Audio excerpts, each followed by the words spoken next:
Okay, ladies and gentlemen, chairman, ambassadors, distinguished guests, colleagues. I'm immensely delighted, of course, to be able to welcome once again all of you and our distinguished speaker this afternoon, Professor Raja Mohan. Professor Raja Mohan needs no introduction, of course. He is no stranger to ISAS, and in the months and years ahead, he's going to be even less of a stranger in this house, and we would ardently welcome the prospects of greater mutually rewarding relationship with you, sir. Today's topic is a very timely one, which is bringing back the old India-Europe partnership in the Indo-Pacific. Of course, there has been a history of Indo-European partnership, not necessarily always a happy one. Apart from the colonial exploitation in consonance with imperialist exploitation imperatives, India has been subjected to what the Europeans have called mission civilisationatrice, which meaning civilizing mission, which is also the white man's burden. And this, despite the remonstrations of people like Rudyard Kipling, who had warned that his fellow continentals, and Kipling had said, India and Asia is not going to be civilized after the methodology of the West. There is too much Asia, he said, and that is Asia is too old. Today, we are witnessing the rise of Asia and a resurgence of India as a global player. Prime Minister Modi is now focused on resetting India's relations with the West, with Europe, and now on new terms, unlike that what I have just described of the past, as an equal middling power. This will be taking place against an altering global matrix. There will be challenges and there will be opportunities. And it will be with a vision and regard of Europe, not as disparate actors, as was the case in the past, Holland, France, England, etc., but with Europe as a coherent force and power in global politics centered around Brussels. Okay, now we have here with us, of course, Raja Mohan, who is one of the finest minds focused on international relations in India today, and he will speak to us on this very critical subject. Professor, the floor is yours for the next 30 minutes or so. 25 minutes, and then I'll open the floor for questions and answers. Thank you, Dr. Chowdhury. Thank you for that introduction, and delighted to be back here this afternoon. One thing we've tried to capture in the title is the kind of contradictions that we're beginning to deal with, some of it which Dr. Chowdhury hinted. So when you say bringing back the old, that itself, I think it's attempt to say the idea that Europe can play a security role in Asia or the Indo-Pacific more broadly has been somewhat of a dissonant one, and I think it's not something that's normally occurs to us in a general sense. Similarly, I think idea of India-Europe partnership in the Indo-Pacific too is something completely new. But my sense is that amidst the multiple changes that are taking place in our geopolitical landscape, what I would like to argue is that colonial Europe, if you will, is coming back in a different form to the region. There are both supply side and demand side pressures on Europe to take on a larger role in this part of the world, and that and India, meanwhile, I think in an important twist is today far more enthusiastic, more open to working with the former colonial powers, if you will, to be able to structure a stable balance of power system in the Indo-Pacific. So that's essentially the argument. I think that Europe for its own reasons, is beginning to take interest in this part of the world, and India, for its own reasons, is more interested today in making Europe very much part of its geopolitical calculus to structure a stable balance of power system here in the Indo-Pacific. So what I thought I'll do is really to next 20 or 25 minutes, because I want a lot more, we can have a lot more interaction, discussion on the issues. I wanted to lay out 8 general propositions, and I think within those we can take a look at whether this framework of a larger European role in this part of the world, as well as a more intensive India-Europe cooperation to deal with Asian security is feasible or not. The first proposition, I mean, I think is really for all of us who've grown up in the anti-colonial framework. I mean, I think much of our identity, as Dr. Chowdhury said, was defined in opposition to Europe, in opposition to the colonial powers, that Asia was what Europe was not. Asia was the victim, Europe was the aggressor. You can multiply the kind of the other, defining the other in Asia was largely defined in terms of Europe. And I think 2 powers were somewhat out of it. One was America and one was Russia, which was seen as slightly differently, and that in the contestation with the European colonialism, if you go back to 1919, I mean, I think both Lenin and Roosevelt and Wilson talked about, liberating Asia from the colonial burden. So in a sense, actually, the 2 rising emerging powers argued things differently, that how Asia must be looked at. But for India, I think, therefore, the Europeans became something to dissociate ourselves from in the post-colonial period. While we did business, I mean, some of the countries in this part of the world, but the principal focus was on how we dissociate ourselves from Europe.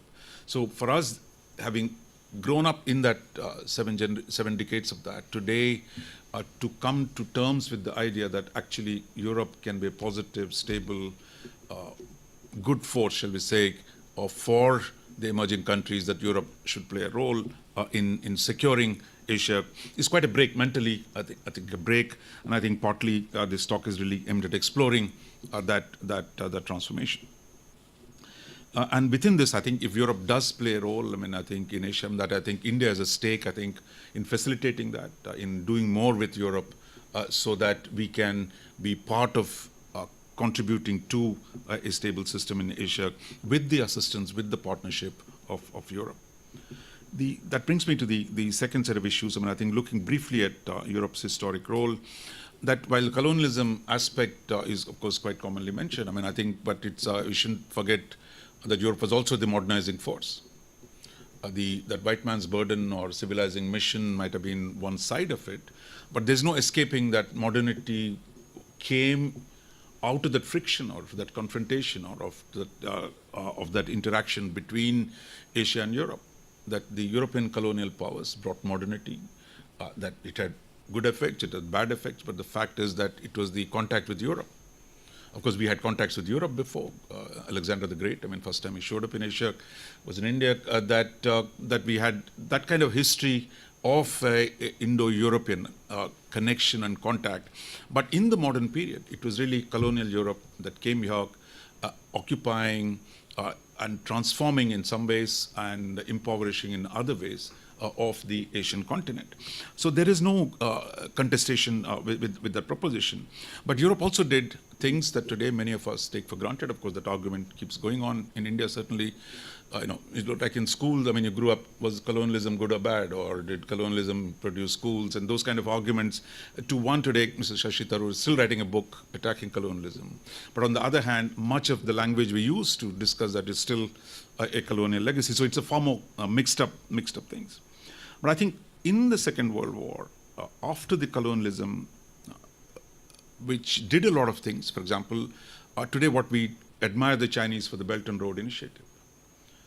What is Belt and Road when you boil it down to? It's essentially building connectivity, building roads, building economic corridors, creating standards, setting up facilities for special economic zones. It's about currency, it's about standards, it's about creating networks across where you link different markets, I mean, which is what European colonialism did. And I think what the Chinese are doing it probably in a slightly different way, but essentially it is still of a modern capitalism coming to Asia and using that vehicle to transform the way Asia relates to Europe. I mean, that's what's happened, and today the Chinese are doing much the same. But I think as the Second World War came, I mean, I think we got into a twist. I think it's often forgotten that when the Japanese rose and tried to liberate, they did liberate, I mean, quite a bit of Asia from the Western, European colonial rule in Indochina, in Dutch in Indonesia, and that when the Japanese were finally defeated, you had actually the Europeans tried to come back, and they did come back in this part of the world is quite familiar with that, and countries like India severely, strongly oppose the return of the European colonial powers, and that's where Nehru's cooperation with Sukarno or with Ho Chi Minh, a whole lot of people here was about pushing the colonialism finally out. There, I think one interesting geopolitical fact that complicated this mess. I mean, as I said, Lenin and Wilson were both supporting national liberation in Asia, but when the Second World War came, the nature of the relationship between the European theater and the Asian theater became a complicated one. India, for example, was deeply hopeful that Roosevelt would support Asian liberation vis-a-vis the European colonial powers, but by the time Truman came, the launch of the Cold War in Europe meant supporting the European return to Asia rather than supporting the Asian nationalists vis-a-vis the European colonial powers. In fact, no other single fact set many nationalist forces in Asia away from the US and away from Europe, away from the United States. And I think that pitted Asian nationalism more firmly, more deeply against the Western imperial thing. And I think partly it was a choice of theaters. I mean, you can step back and take a look at it and say, it is a question of which theater was primary. For the Americans, the Western theater was primary. Pushing back the Soviet Union was central. Therefore, you could discard, I mean, the sentiments of the Asians to support the return of the Europeans. But of course, eventually, the Americans had to partly change their position, and we had a U.S. engaging the region on its own merits rather than looking at it through the European prism. I think that twist today, it's interesting today that actually, because America might be retreating, that actually Europe has no choice but to come back. So you have a huge historical paradox that's beginning to unfold in this part of the world, which is quite interesting, and I think that's part of the twist we need to explore. The third, I come to the whole question of what is driving Europe to take a fresh look at this part of the world. One, of course, is the European integration itself, that the Europe's ambition to become a coherent strategic actor. And I think Brexit is actually making them even more determined to play that role.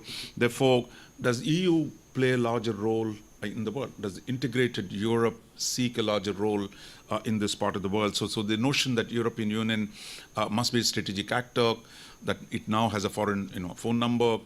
Once Kissinger famously asked, does Europe have a phone number? They have a phone number now, and that they want to do things. I mean, there is a European External Action Service. There is a European foreign and defense policy, and I believe this year Europe is actually going to do more in terms of how it should project itself, I mean, in the rest of the world as a collective, as opposed to the individual major powers. Second that's happened is really the penetration of China into Europe. That one of the dramatic transformations that's happened in the last few years is as the Belt and Road, or the general European, general penetration of Europe by the Chinese economic influence. That you have actually Germany and China, biggest trading partners for each other. Today, railway lines are running from Chongqing to Madrid to Baltics to, I mean, you name it. I mean, I think the connectivity between China and Europe has dramatically grown. I mean, I think whether you call it a return to Marco Polo's world, I mean, there's a new book out there, or if you merely say rising China's economic influence is now radiating across the Eurasian landmass into Europe. The railroads, the physical links that we're seeing today, and eventually now there is even talk about China opening up being part of the polar Silk Road, as Arctic melts and opens up, a Chinese capacity to reach that part of the world is also going to increase. And you saw it's not just economic. We saw the Chinese doing the 16+1 meeting last year. That in the heart of Europe, between Russia and Germany, one of the most contested zones of history has ever seen, that the Chinese who actually go there organize a meeting of 16+1, essentially saying we have a role here. They could create capabilities to create a bloc of their own in Europe. It's still a prototype. It's not still fully developed, but the fact that this is what Chinese can do today demonstrates a very different region that's begun to emerge. And I think this is just the beginning. I mean, the European influence in Asia, Chinese influence in Europe can only grow. A third factor is the U.S. As we said, I mean, I think the U.S. is saying, until now, if you read any newspaper, New York Times, any day, or CNN, this whole denunciation of Trump as someone who's destroying the traditional alliances with the Europeans, while Trump is asking the Europeans, what have you done for us lately? 2%, 2%, 2%. Germany, where is the 2%? And the only three countries, I don't know, the Europeans here might know better, Greece and Estonia or somebody, the only two countries have actually met the target. But the pressure from Trump on Europeans, you guys have to do more. That pressure is mounting. And I think the idea that, look, the Americans are going to do their thing. America comes first. And everything else is going to be secondary. And the prospect, while the Americans might retrench from the forward deployment. Today we've been debating about that on the Korean Peninsula. It could happen in many other places if things go in a particular manner. But what is important is that, look, if Britain faced its east of Suez moment in '68, do the Americans too have an east of the Suez moment? I mean, is there a point where why are still 40,000 American troops in Germany? Why are 30,000 troops in the Korean Peninsula? Trump is asking these questions. I mean, everybody in Washington hates him for asking those questions, but the fact is those questions are being asked by the White House. So how this plays out, we don't know. I mean, but the fact is that the US has become a variable, potentially a disruptive variable in the way we have organized the geopolitics in this part of the world. And if that changes, then I think the Europeans will have to respond very differently than the traditional path. Until now, you actually have, we are all in a happy situation where ask the Americans to do all the heavy lifting and criticize them for doing it. You couldn't get better than this. I mean, the Americans were the suckers. I mean, you say, look, send in the troops, do everything, but never get it right. It's always had the freedom to criticize them. But today that luxury might begin to end. Then I think we going to look at this region, I think we'll have to look at this region in very different ways. That brings me to the fourth set of issues that I want to talk about. It's really about two new concepts that have emerged. I mean, I think in terms of geopolitics. I mean, one is the Indo-Pacific, we have in the title. The other one is the notion of Eurasia. That the idea that Indian Ocean, Pacific Ocean were different has been a strong one. And I think partly for historic reasons that India shut itself down, Chinese had shut themselves down, and the idea that South Asia was different from East Asia. But those notions were not sustainable. I think once China has grown, and India too is beginning to grow at a high pace, at a high growth rate, and over a period of time you're going to see these two regions are going to be quite connected. And especially sitting in Singapore, I mean, I think that this was not the case 50 years ago, 60 years ago, 70 years ago, and that you go back to the very formation of Singapore at the cusp of the two oceans, essentially as a hub for trade between China and India. Or when the European colonial powers were here, there was no South Asia, there was no East Asia. There was India, there was China, there was Japan, there was Indochina, there was East Indies, you name it. This idea that these two were separate is a recent construct. It's not a permanent thing. And therefore today, the rise of China and India is going to produce, I think, much greater interaction between the two oceans. So therefore, the idea that we need to think of this as a single space, of an Indo-Pacific space, has become real. The other is the Eurasia, as an idea. is even more remote for most of us, certainly Singapore, even for India, though India is at the, in the south of the Himalayas, the notion of Eurasia has never figured in if you look at India's strategic discourse. It's largely been a discourse of either the Russians, who see themselves as occupying both the continents, and they see themselves as uniting the two regions. Russia doesn't belong to the East, doesn't belong to the West, so it's kind of, today, it's the Russians who use the notion of Eurasia as something different to define it from the West. But more fundamentally, as the Chinese power, economic, and political begins to reach Europe, this notion that Europe and Asia are different, or that they're not connected, because we traditionally think about European security and Asian security as different. But today, under the changed conditions, we'll have to think of the region too as united. For example, Americans imposed a blockade on weapons exports to China in 1989. And then you have actually, the Europeans largely respected because they say, look, it doesn't hurt our business, we keep doing the business. But the Chinese are knocking at the doors, look, take it off, take it out. So you have actually that the Americans saying, you sell anything to the Chinese, my alliances in Asia will get hurt, so stop. But will that be the norm forever as the European relationship, at least a part of European relations? Greece and Portugal have offered the kind of things to China today. Both are members of NATO, even close, I mean, you can't call them bases yet. But the nature of Europe is changing. I mean, and the rise of the Chinese power is producing outcomes that are no longer be encapsulated or boxed down into the kind of clean categories that we've done before. So for the notion of, as the rising Chinese power is going to produce the notion of Eurasia, and that's where the role for the European powers, I mean, that traditionally limited to managing the Central European divide in the last 70 years, but can they go back to a more the colonial kind of a period where they need, for their own interest, to be able to do more for this region. That brings me to the fifth set of issues, which is on India's thinking. Now, India's own thinking has begun to evolve. I don't want to spend too much time talking about non-alignment, which is the most mythical, almost metaphysical as far as it's concerned. I mean, nobody's been able to actually pin it down what it is. But the idea somehow non-alignment is a principal defining feature of India, that is long gone. I mean, I think today if India's engagement with the US and the West has long changed those notions. While you still see it in the editorial pages or in the political discourse, India's relationship with the West has fundamentally evolved in the last 20 years, certainly post-economic reform. And I think what you're now seeing is really India increasingly ready to discard the colonial prism in how you relate to Europe and to the West in general.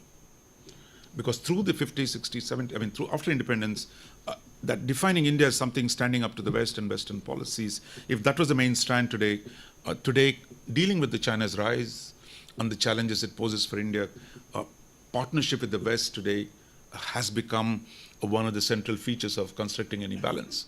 You could argue it, I mean, Wuhan or otherwise, India-China brothers, we are Asian solidarity, multipolar world, all that stuff.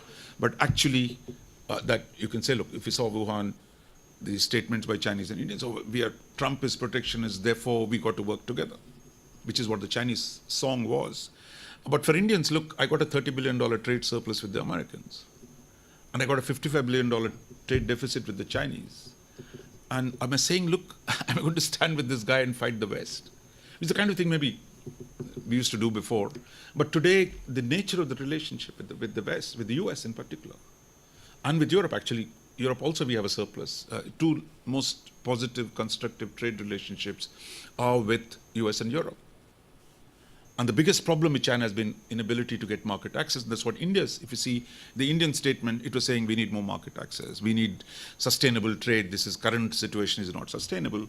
So the traditional slogans are still there. I mean, you will keep hearing them.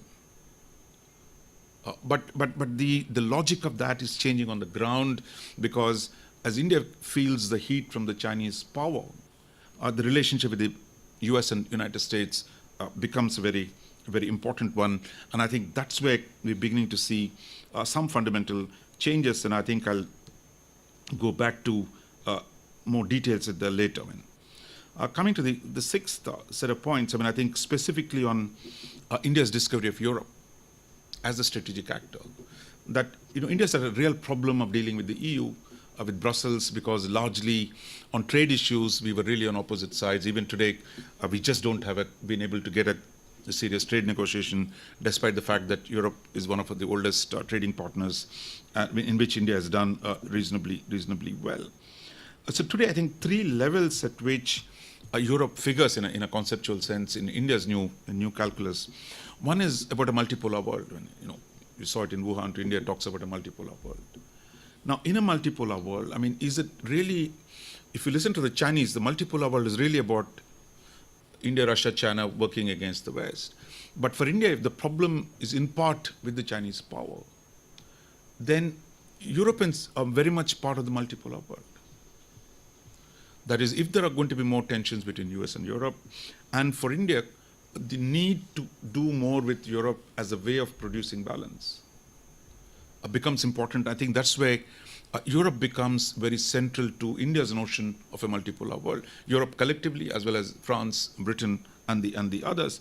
And actually, if you go back to long before India and China started talking about multipolarity, when the Primakov launched the trilateral cooperation, the RIC, Russia, India, China, it was really the French who came to us first. Because you remember when the beginning of after the Cold War, the hyperpower argument by the French, it was the French who came to us and said, look, let's do multipolar stuff. So actually, it's more convenient, it's non-confrontational with the West. If you're playing with the France and talking about a multipolar world, is less offensive to the American ears than saying we're standing with the Chinese and doing multipolar stuff, or with the Russians. So therefore, France and Europe, in that sense, is very much part of a conception, assuming this is going to be the lasting way India is going to define its policies. A second way in which Europe figures in India's calculations is that India needs a middle power coalition. That if US and China are going to be the principal actors in the Indo-Pacific or in the world as a whole on economic issues, and if they're going to define the rules, today they might be fighting, tomorrow they might be a G2, that India should not put itself at the mercy of what happens between US and China. And that the way of getting space is really working with the Europeans to be able to develop a middle power coalition, Europeans on the one side, the Japanese on the other, and a whole lot of other actors, so that you create some insurance for yourself by working with the middle powers, that is France, Britain, Japan on this side, and whoever else you can find within the Western world. A third idea is where Europe comes in, is the notion of burden sharing. Burden sharing is traditionally a notion that was used between the Americans and the Europeans in dealing with the NATO and the challenges of Soviet Union. But in our case, that if India sees itself as an emerging power, wants to take more responsibilities in the Indo-Pacific, and the Europeans and the Americans are looking for partners who will spend more money, who will take more responsibility, I think you have a natural fit that if India is looking for more regional leadership in partnership with the Western powers, within the framework of a new burden-sharing arrangements, then I think the Europeans fit in quite well, especially France. And that brings me to the seventh set of issues. One of the striking things that's happened in the last few years, I would say, in India's foreign policy, is the new partnership that we're trying to develop with France. When President Macron came to India, they issued a statement. I don't think it got much press. I mean, the India-US, India-France vision statement for the Indian Ocean. So until now, if India's Indo-Pacific debate was largely focused on US and China, and Japan a little bit, for the first time now we had with Macron saying, India, France are Indian Ocean powers, one. Two, that we're going to work together to produce stability in the Indian Ocean and the Pacific, hopefully in the future. So what you saw was actually that India and France agreeing to do more strategic cooperation in the Western Indian Ocean, where actually France, I mean, to use an American phrase, a resident power in the Western Indian Ocean. France has territories, France has huge economic zone. So therefore, working with France in the Western Indian Ocean is a way of dealing with the Chinese expansion as well as a potential American retrenchment. We also signed with the French what is called a LEMOA. It's actually a logistical support agreement. It took us 15 years to negotiate that agreement with the Americans. It took us 6 months to negotiate that with the French. So it tells you that, look, while America is still a problem, a big power, fear, suspicion. France as a middle power, it's much easier to produce these kind of military cooperation arrangements. And that we've seen that happen. And I was just in Reunion Island last week, which is a French territory, in the only piece of Europe in the Indian Ocean, as I say, and where actually from the governor downwards, everyone is saying, look, we want to welcome India here. And of course, Reunion has 1/3 of its population of 900,000 is Indian origin. And they're saying, look, India, France can work together in the Western Indian Ocean. Use Reunion, treat it as a facility, if you will, and that there is a lot that India and France can do in the Western Indian Ocean. So therefore, because the idea that France can be a partner for India in the Indian Ocean has been shockingly absent for so long. But today, it's becoming an important feature of India's foreign policy, and I think the way we're looking at France is changing quite significantly. Similarly with Britain, I mean, I think the idea Prime Minister Modi went to Commonwealth, this is the first time in some time that he's gone to Commonwealth. The idea that, look, we can work with Britain to revive Commonwealth in some form. I mean, it is not taken off yet, but the notion that India can work with Britain, a former colonial power, that maybe India will pay more. When some of us argued this out, I mean, of course, they were shocked and, I don't know, awe, but certainly they were shocked, saying that, look, how can you do this colonial stuff? But we say, look, India's GDP is bigger than Britain's GDP today, and it's about to overtake it this year. So why are we stuck on it? If there are 53 countries in the Commonwealth, and you can work that instrument to your benefit, why not? I mean, that is at least the new pragmatism, and I think Commonwealth has at least 30-odd small states stretching from South Pacific to the Caribbean and the Indian Ocean, that actually India can work with Britain over a period of time to develop cooperation in the Commonwealth. So that brings me to the last set of issues. So what can be the agenda for India and Europe over the longer term? One is, of course, connectivity. While the Europeans initially seemed enthusiastic about Belt and Road Initiative, you saw last week 27 EU ambassadors in Beijing issued a statement saying there are problems with the Belt and Road. Only Hungary was an exception. That's again tells you something. Hungary in the middle of Europe as someone who does not willing to back either the East or West European approaches to this issue. That connectivity, that Britain and European powers have had a historic role in facilitating that. Can we work with them today? The EU collectively, or with French, for example, they're saying that, look, we can do more things with the Indian Ocean Commission, where the 5 island states are members. Can India, France develop more connectivity initiatives in the Indian Ocean using their territories, their facilities? So therefore, similarly, that in different parts of this part, here, I mean, the Germans today are talking about Indian Ocean a lot more, that using the new European interests, can we develop connectivity initiatives in the Indo-Pacific? Second, of course, is security, where if India and European powers, both collectively and separately, do more defense cooperation. I mean, we've always bought weapons from Europe, but today, for the first time, we're moving beyond purchase of weapons, as we've done with the French, to be able to develop operational cooperation, interoperability with the French armed forces, and use joint capabilities and techniques to produce security in the Indian Ocean. Thirdly, of course, is the whole question of values. You can overdo this stuff, but nevertheless, there is democracy, shared values, which is a good, at least, wrapping, at least on shared interests, that you don't want to leave the Vietnamese out or somebody else out. But the fact is, it comes in naturally to framing that. And that's how our Japanese friends have framed it. In fact, the Japanese are now actively campaigning for the drawing Britain and France into the so-called Quad. So it's called Quad plus 2 arrangement, that for Japan, which is looking at creating a structure in this part of the world, having more participation of France and Britain in the Indo-Pacific arrangements is very, very critical. And I think you've seen that actually last 2 years, if you saw Shangri-La dialogue here, both the French and the British, the kind of statements they made. And you're going to see a lot more of that next month at the Shangri-La dialogue, where the French today talk about, see themselves as a maritime power, restoring after European obsession of the last 40 years, they're going to come back to a maritime orientation, and that maybe they would even do freedom of navigation operations in the South China Sea. France is talking about developing, its South Pacific territories. France is working with Japan and Australia in the South Pacific. France are asking India to join Australia and France to do things in the South Pacific, in the Western Indian Ocean. So you're beginning to see the first steps where European powers are going to do more in the Indo-Pacific, and I think this is what we could see in the coming years. And for India, certainly is quite open after years of colonial rhetoric, shall we say. Today, the circumstances demand that India do more with Europe. But of course, are there any challenges? That's my final thought. It's always, I mean, India is slow. Europeans are not known for being too fast either.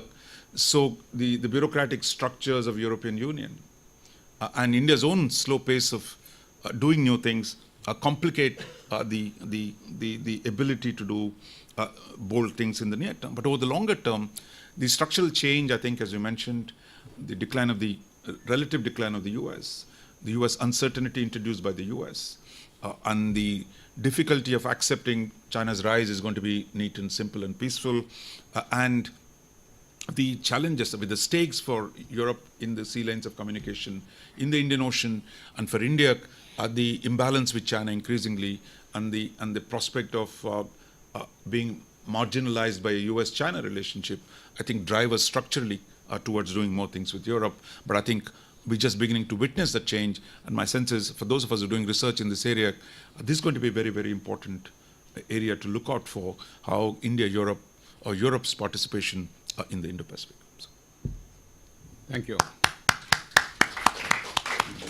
Thank you, Professor Raja Mohan. I think your sort of eightfold sets of ideas which have you analyzed the current global situation, I think, remarkably well. The phenomena you have underscored of the withdrawal of America, you described it as America's east of Suez moment, just as we witnessed a British withdrawal in the 60s from east of Suez. Today we are witnessing something like that happening with America. The reimagining in Europe about the new relationship that it ought to have with Asia and India. And also reimagining in India as to its relationship with Europe. You referred to the innovative ideas about a relationship with France, for instance, which is something that's new in India. And you underscored the new concepts of Indo-Pacific, on which you yourself have spoken a good deal.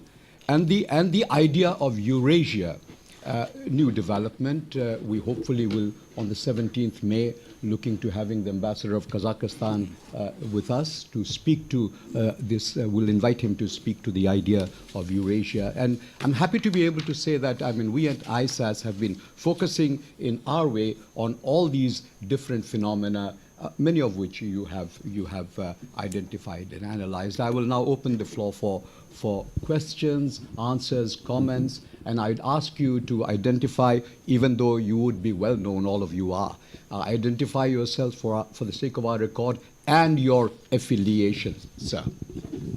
Yeah, Daljit Singh, Institute of Southeast Asian Studies. 2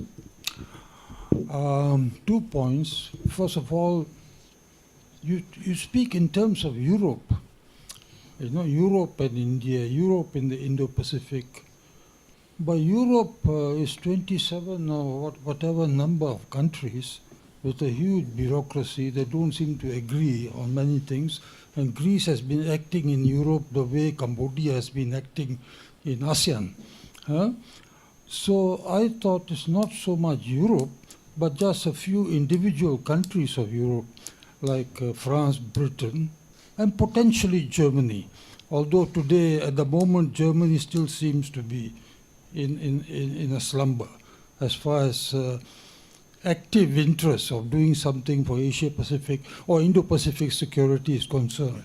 But I agree with you that France has certainly woken up, but then under Macron, but still these changes are subject to the vagaries of domestic politics, and their defense expenditures are still very low. So certainly it's a move in the right direction, things, you know, for these 2 or 3 countries. But still a long way to go, I thought. Comment. Yeah, I mean, you got it right. Look, I mean, Europe's problems, Europe's incoherence, and the difficulties of producing action. But at the same time, you're seeing some attempt at individual countries like France doing more things, and Germany at least there is a debate. So I think that also partly describes the moment we are in. I mean, I think the clarities and the certitudes that you had, this is the way the world is going to work.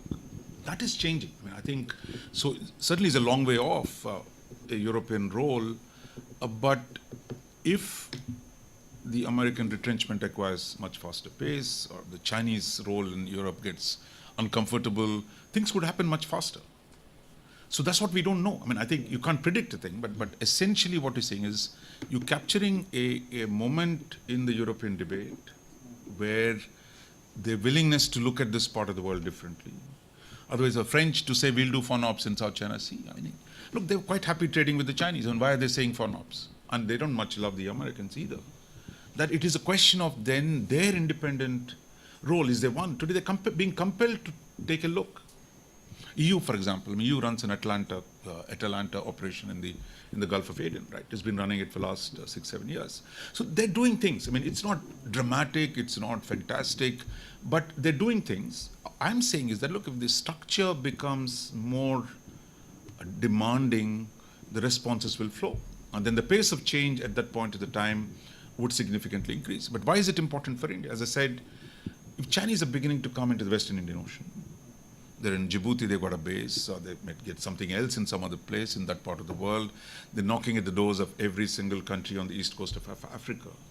Now, if France has territories, as in situ presence in those islands, is inviting me, please come and work with me, because Chinese are not just eating your lunch, they're also taking your breakfast. You say, okay, there is room here, I can work with the French to do some things. It's not that either of us is giving away our independence to dealing with the Chinese on our own terms, that you share, you coordinate. That in India, that wanting to set up its own bases, shall we say, I mean, India sets up its own bases. It's going to take one hell of a long time. But if we operate, we say, look, the French say, come and work with us in the reunion. It's much easier that you already, that the way India can match, because India is much weaker than China, is the working with other players through partnerships, through shared facilities. And that's why the logistic support agreement becomes important. Otherwise, in India, that was so full of nationalism in debating the US logistic support agreement, suddenly says, look, France, we have no problem. That means that, look, you can't deal with the Chinese power without partnerships. And those partnerships, Europeans are ready to play. And Europeans are not Americans, therefore it's easier to deal with them. Therefore, you can actually create a presence in the Western Indian Ocean by working with the French. And the French were actually telling me that, look, they work with Australians in Southern Indian Ocean. They're saying, look, can you, with the French and the Australian EEZs actually meet in the Southern Indian Ocean? India is just up there. Can we work together? Can we have joint maritime domain awareness, which means is a nice word for intelligence sharing? India and France, when Macron came, decided to launch a maritime spy satellite that would give information, real-time information on movement of ships. So this is all new stuff. So stuff is happening, but is it so dramatic to alter the moment? No. But is it different from what we've seen for the last 60 years? Yes. So it's a direction that is being set, and I think what we're trying to capture is that inflection in the way geopolitics is being organized in this part of the world, and any new structure, Europeans will have some role to play. Yeah. Also, I mean, just as a footnote to what you've said, I mean, you've said elsewhere that while India has dealt with Europe disparately, separately with all these actors, there is also such a thing as Brussels.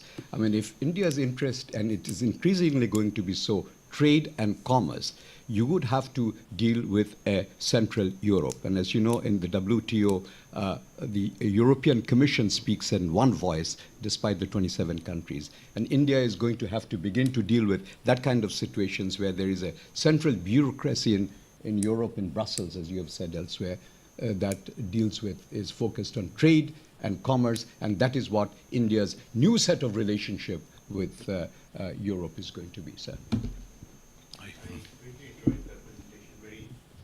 Learned a lot from the very dynamic sort of changes which you have described. I have two questions. One is about what you said about the recent Commonwealth summit. And for the first time, one got a sense that there is a kind of economic concern, and which is really bringing some of them together. And this is something which had not been the case in earlier Commonwealth meetings. How serious is this? And the second question is something which I found an absence in your overall description, which is Australia. Because Australia looms large if you in relation to the Pacific Islands. And the old dealing Australia, with Europe, mind you. he's dealing with Europe, but he's also talking about Indo-Pacific. So the old relationship between the US and Australia in relation to this part of Indo-Pacific, is that something which you would like to comment on? No, as you speak, actually Macron is in Australia this week. And one of the ideas they're talking about is actually a larger role for France and how France and Australia can work together in the Indo-Pacific. And it also fits in with the Middle Power Coalition idea that France has territories in South Pacific. And there was a time when France and Australia were at loggerheads during the 80s when France was testing nuclear weapons, and Australians devised a treaty that would only exclude the French and not the Americans. So there was, interesting play at the time. French, were seen as bad guys. But today, I think the rise of China, the uncertainty about the US is actually drawing people together. And I think Australians used to dismiss notions of a Chinese role in the islands because they thought they were the deputy sheriff. So nobody else can come in here. But now suddenly, you saw something on Vanuatu, what's happening. Now you talk about Solomon Islands, the Chinese are up to something. But that's natural. I think Chinese power is going to come to this region. And I think what you're seeing, one, Australia, France increasing cooperation. Australia, Japan increasing cooperation. Australia, France, Japan doing trilateral. So a lot of this networking going on between whoever is in the region to be able to pool their assets to work together. For example, I was saying reunion, the naval commander there, he was telling me, the Australians and French, because the EEZs meet, now they're beginning to cross-post officers in each other's ships. That is, an Australian serving officer will sit on a French ship, and a French officer sits in the Australian ship. And because the EEZs are next to each other, they're also giving the right that you can go fire in the other, if you have to shoot at somebody in somebody else's EEZ, which is normally, you have to take the state's permission. So people are beginning to pool resources to coordinate and do things which were not common before. And I think India quite neglects the Australian relationship in a sense. We still have problems with them having in Malabar, etc. But I think we need to do a lot more with Australians. And I think maybe the French would be the vehicle to actually do more things with Australia, because we can do in the Indian Ocean. We can do in the South Pacific. Actually, India has huge stakes in the Fiji and other places. So I think it's an evolving one. My sense is so far we focused on Australia, US, India, but a France, Australia, India could be something potentially emerging. Commonwealth, yes. I think Prince Charles came to India 6 months ago inviting Modi. And I think there was an argument within the BJP government. I think one lot saying, look, this is a colonial stuff. Who cares for Commonwealth? Even Singapore doesn't care, or Australia, New Zealand, everyone just hold their nose and goes to these 2-year summits.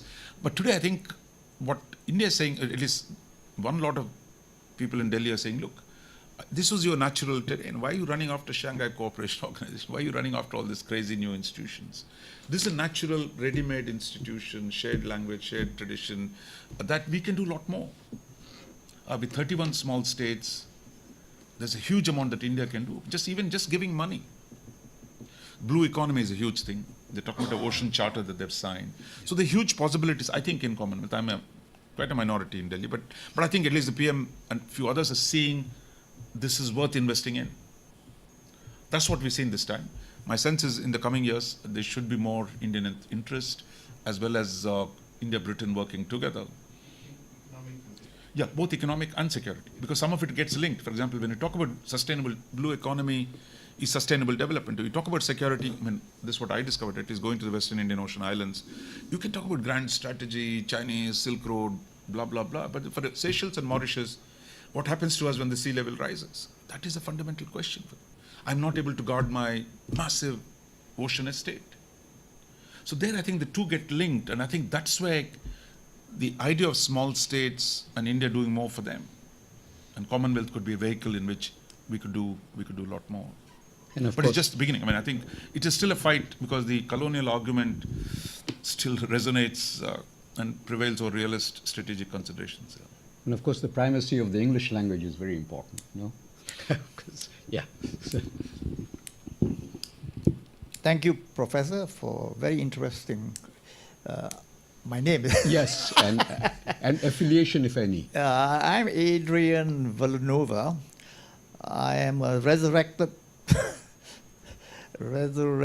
consultant of my own company. Yeah. 2 points.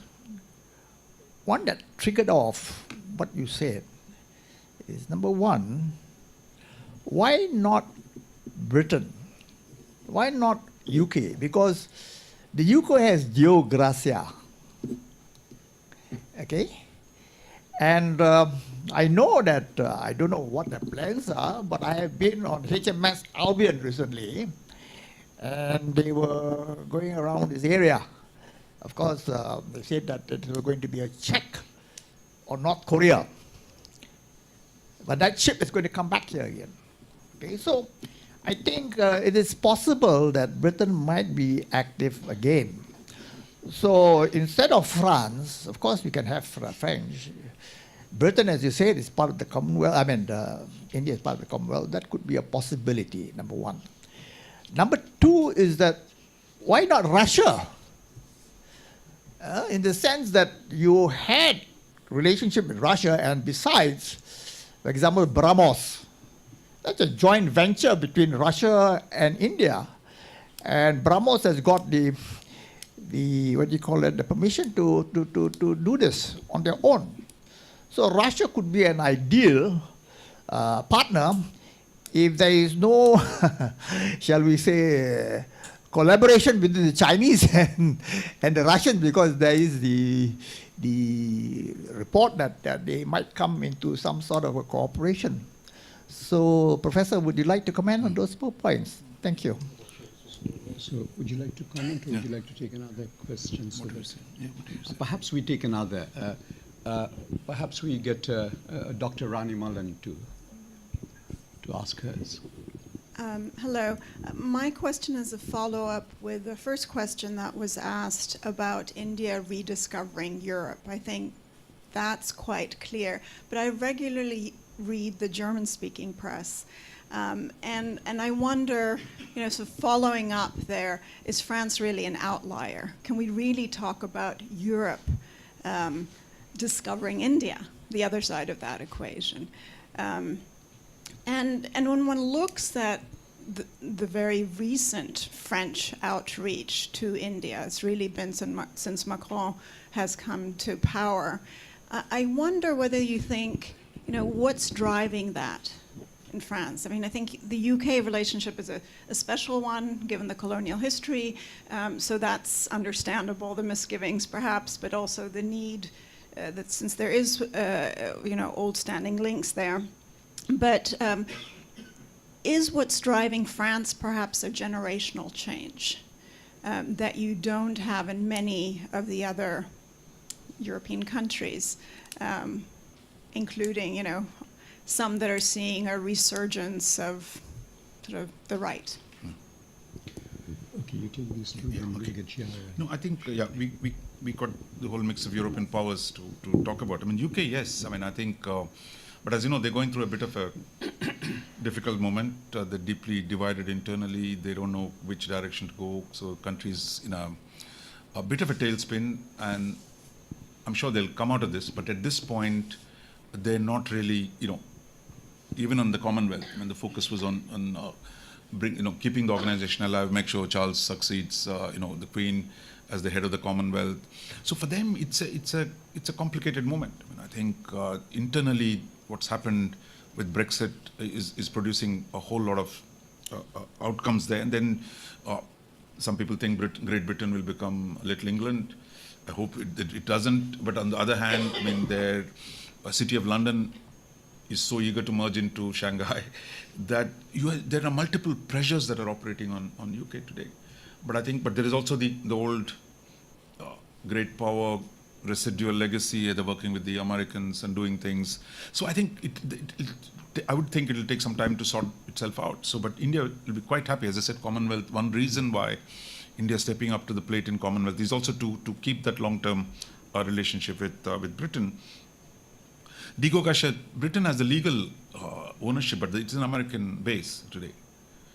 So in fact, the British keep telling us, look, Mauritians are giving them serious trouble.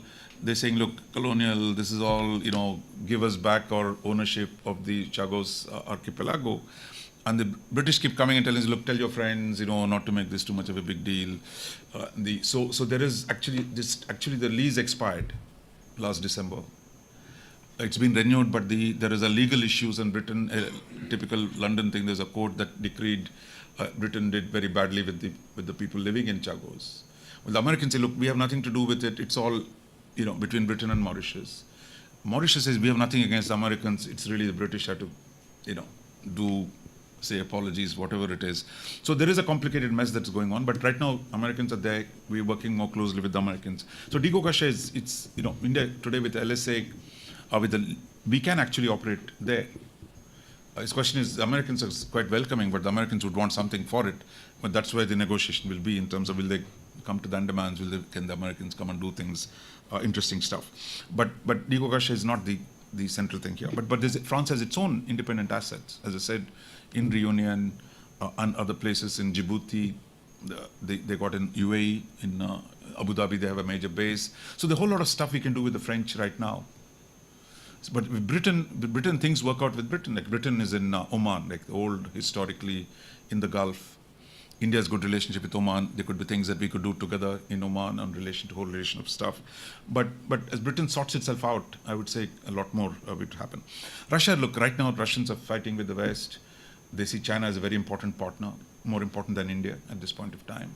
So that's a fact. I mean, I don't think it's something we blame the Russians for it, but Russians, their big fight is with the Americans or Europeans, and China is their partner. So therefore, for them, at this point, they're not going to abandon the Chinese. But that's something we take into account. BrahMos is fine, but they're not letting us sell it to Vietnamese, so a fellow communist country the whole days. So there are problems for us too with the Russians. On the Germans, I think Germans are right. Look, Germans are still the reluctant power. They're not ready to venture into a strategic space. They much like India in a way that reluctant power does not have the political framework to move away from. Unlike India was not a defeated country, but Germany was a defeated country. They still can't get out of that framework. But they're beginning to contribute. Probably, hopefully, there is a debate. Actually, they've just produced a report, a German Foreign Office. A report on Germany and the Indian Ocean. In fact, it's done by one young Indian origin lady called Garima Mohan, no relative of mine. But there she is. I mean, she's a very interesting report, actually, I would say. There is a beginnings of a debate in Germany about Indian Ocean, and I think that's something we'll take. But I think France, if you read the last 2-3 reports they've done, I think they suddenly discovered that, look, as the world's focus has shifted from Eurasia, would say more to the Indo-Pacific, to the maritime domain, to the great contestations actually taking place on the maritime domain, they see, look, they have a chance to be part of that. So one, restore your maritime vision. Second, be part of the, reclaiming some role for themselves. And that within that, they can work with India, they're working with Japan, and Japanese are also putting pressure on them. Please come to the Indo-Pacific, be part of the Quad. That's part of the Japanese strategy, construct a coalition that can deal with the giant that is rising here, and France and Japan have stepped up activity in the South Pacific. So there is enough incentive for the French, who are still strategic. Probably not many left in Europe, but certainly France is, and I think they can bring Europe with them to a large extent, on security issues, irrespective of Germany. That European endorsement, a larger one, if we can get through France, that's fine. But it's as I said, the story is still moving, and it is worth for, I think, India to use France, or to use France as a bridge to the rest of Europe, because we've really neglected compared to the Chinese. I mean, Chinese have done fabulously well engaging Europe in the last 25 years, which we have barely begun to deal with Europe in a strategic sense. Yeah, and also Germany alone among the major powers was not a colonial power. Even though in Germany there has always been a tremendous intellectual interest in India, as you know, and also there are civilizational contacts between the old Sanskrit, Indo-Aryan civilization and the Germanic values and culture. Yeah, okay, so Xiao, you go, then Dr. Jivanta shortly. Thank you, Prof. Mohan, for the insightful topic. My name is Jahar, Research Assistant at ICES. I agree with you that there is much snowballing of India-European cooperation in Indo-Pacific. But I'm just wondering if there are implications of that towards India's Act East policy, where in recent years India has become more ASEAN-centric in both defense and economic cooperation. Thank you. Thank you. And Jivanta?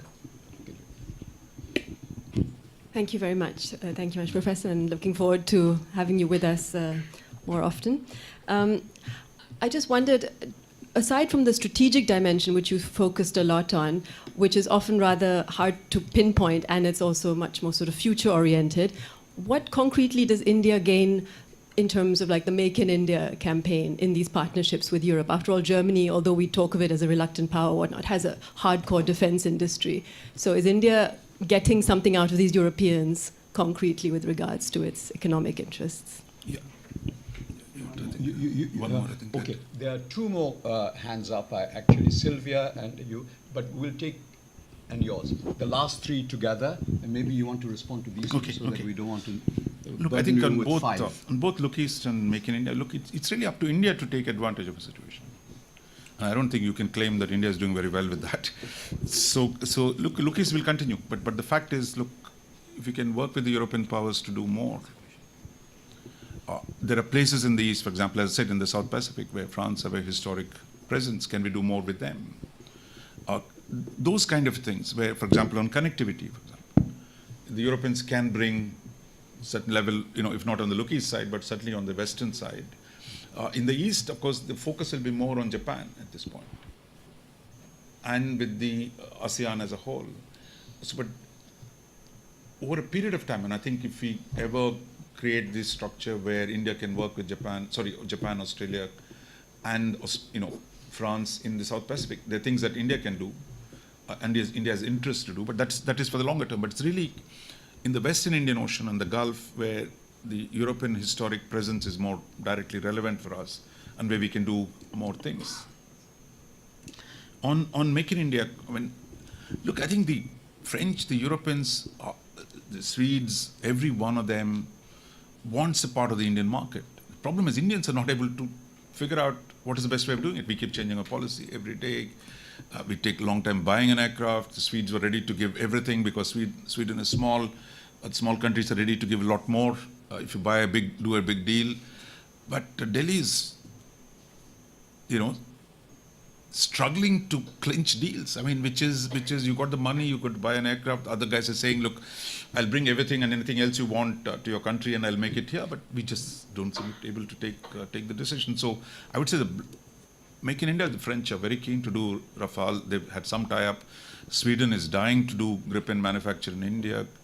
So Europe has a huge amount of technical skills in manufacturing, in defense industry, but Chinese have actually exploited in spite of the sanctions. They're buying up small technology companies in Europe. In Czech Republic has historically specialization in optoelectronics. Somebody else has something else. So they're just taking away this small. Germany, they tried to buy KUKA, a robotics firm. The last minute it was blocked. So there's huge possibilities. I mean, the problem is not with the Europeans. The problem is with India. India has not been able to, even a declared policy, translating that into effective implementation has been the problem.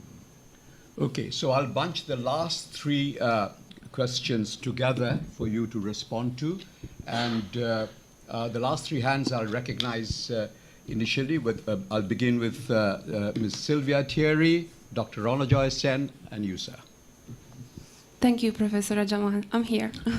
I'm Sylvia, Research Assistant at ICES. It's always a pleasure to listen to your lectures that merge history and foreign policy analysis. Thank you for that.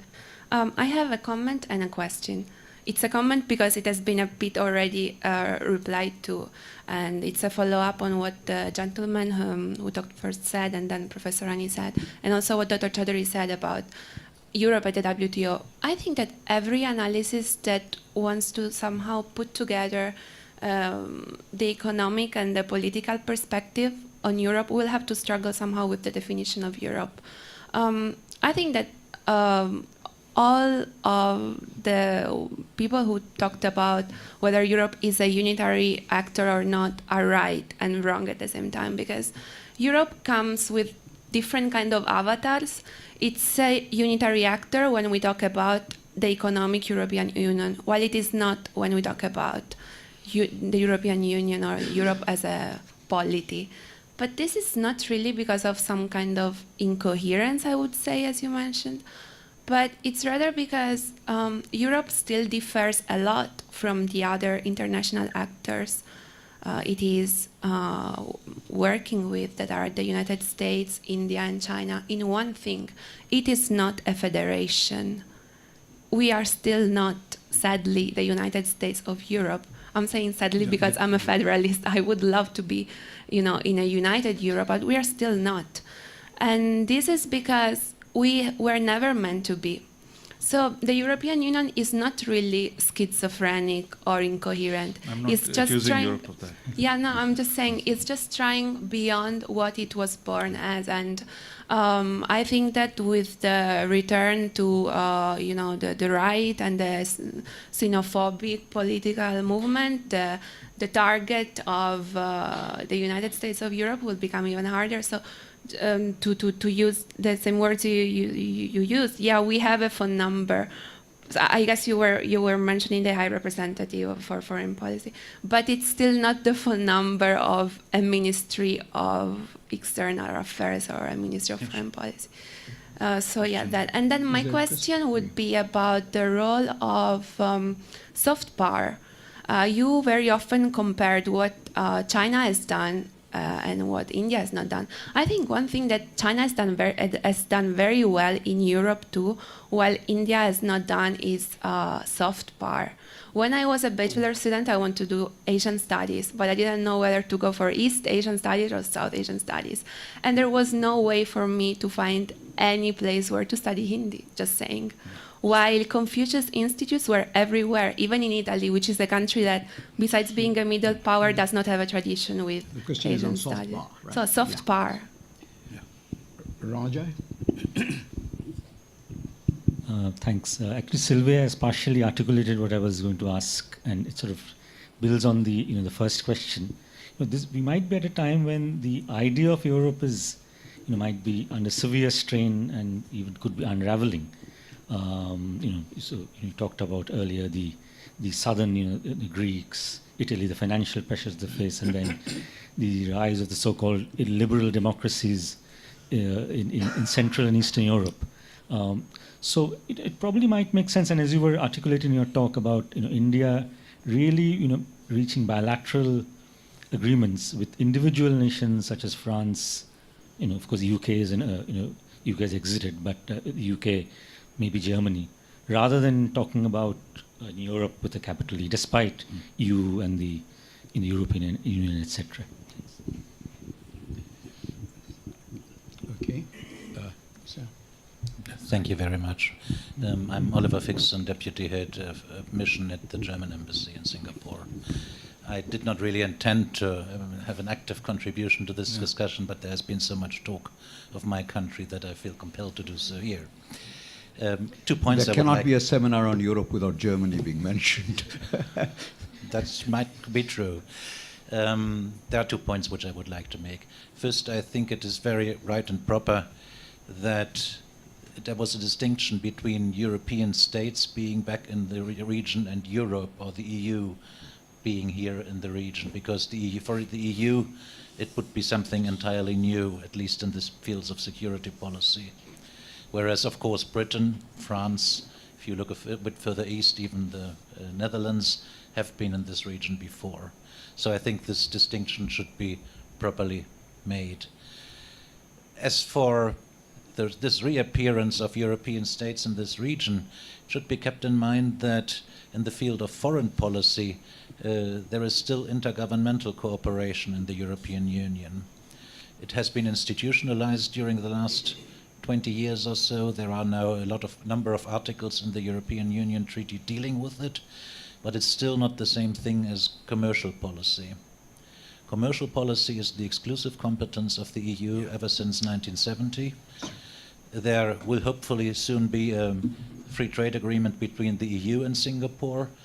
There will never and cannot be a free trade agreement between Germany and Singapore, because Germany is quite simply lacking the jurisdictional competence to do so. But we mentioned this, as you Yes, recall. Yeah. I remember. Just wanted to make sure that everybody understands that foreign policy is not on the same level. Yes, yes. There are ambitions to institutionalize, as I have said, this foreign policy. There are ambitions to broaden it, but that's still a development which is underway, and that should also be kept in mind. As for German foreign policy in these parts, especially as far as deployment of the military is concerned, we have never done that since 45 unilaterally. We have always acted in the framework of a collective system. Sometimes the United Nations. In Afghanistan, for instance, it was NATO. In Atalanta, which you mentioned, it is the EU. So whatever happens in that field, it's not likely to be unilateral German action, whatever the capabilities or lack of it of the Germans. There will be the ambition in Germany to have this sort of politics being done in the collective framework in particular of the EU is very strong.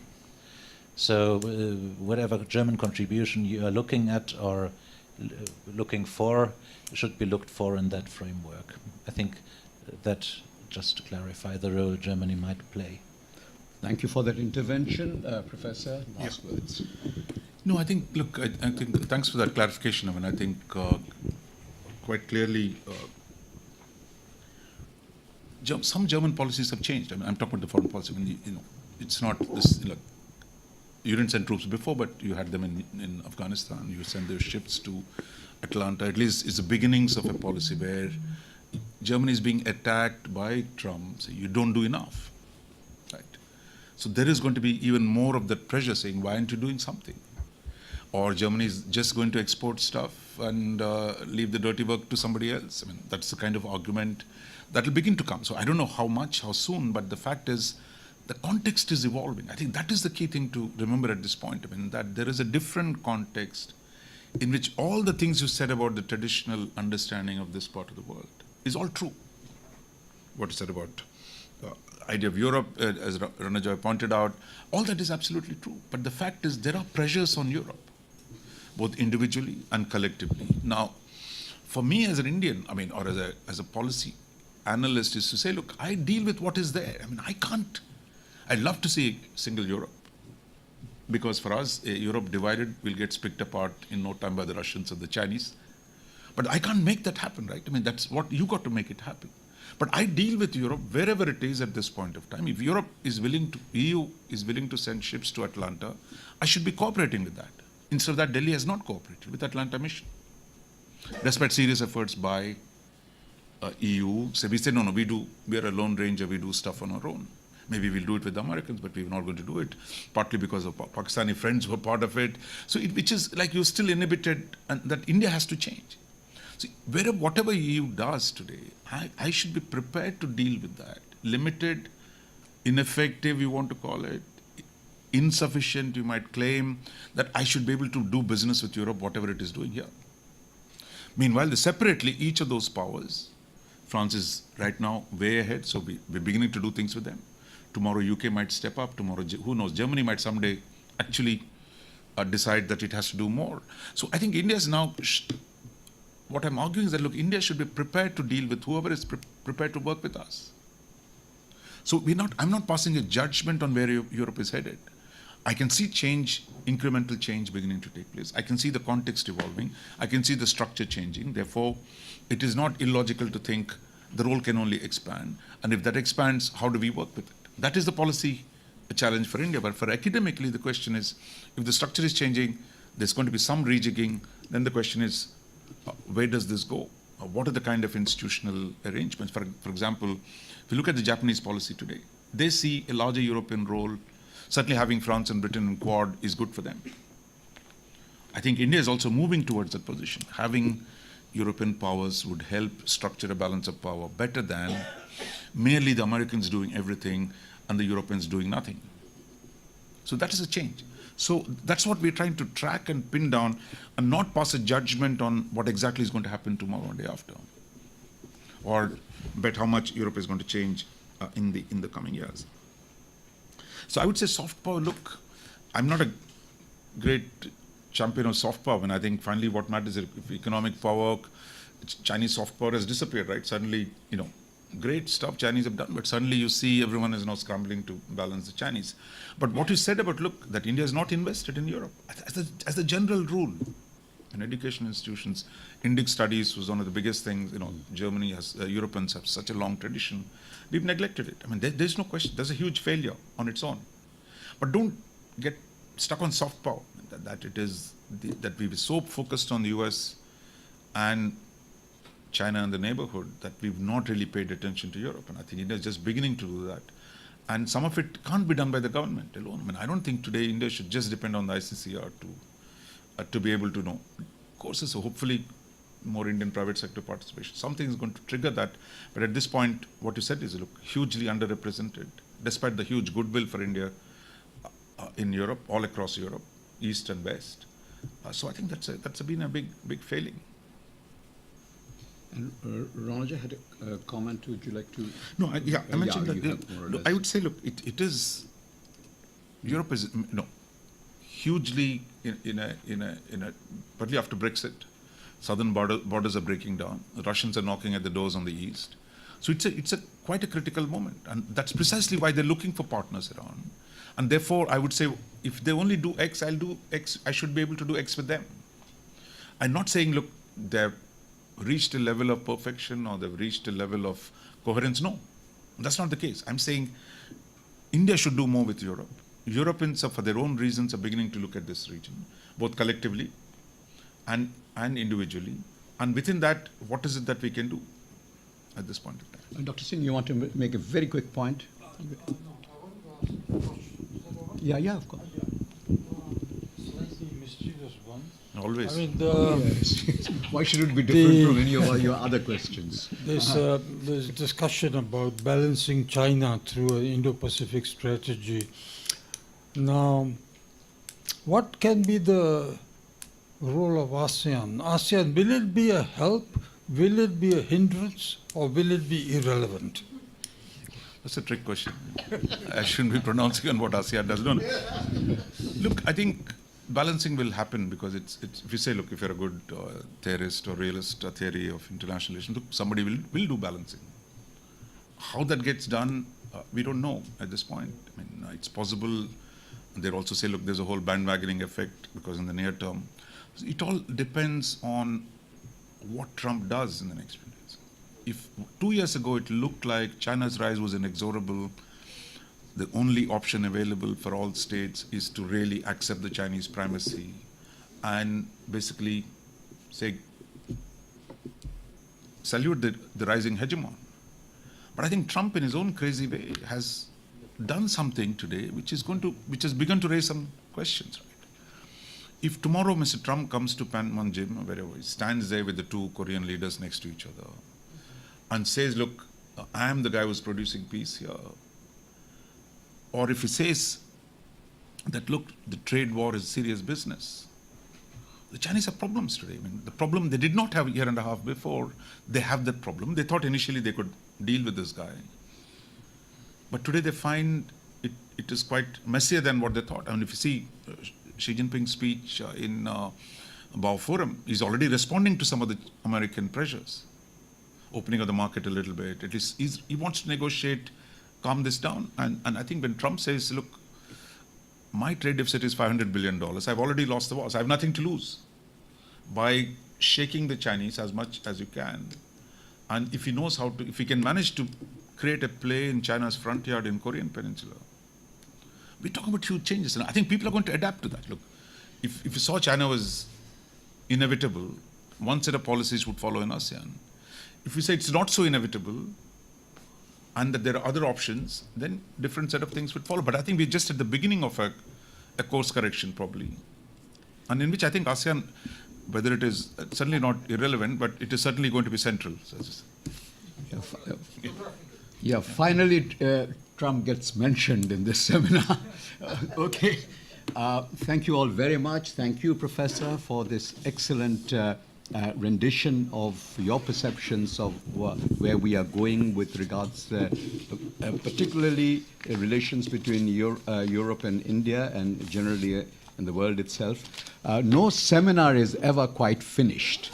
I mean, you only provoke ideas and thoughts, and we will hopefully continue to hold our bilateral and multilateral and plurilateral seminars on these very, very issues in our interactions amongst ourselves or with one another. I want to thank you on behalf of the entire audience for an excellent, let's give them a hand. And also, normally what we do is we give a gift to our speaker, but today, since you are one of us, I have nothing to give you except our admiration and our appreciation. Thank you very much. Thank you. Thank you.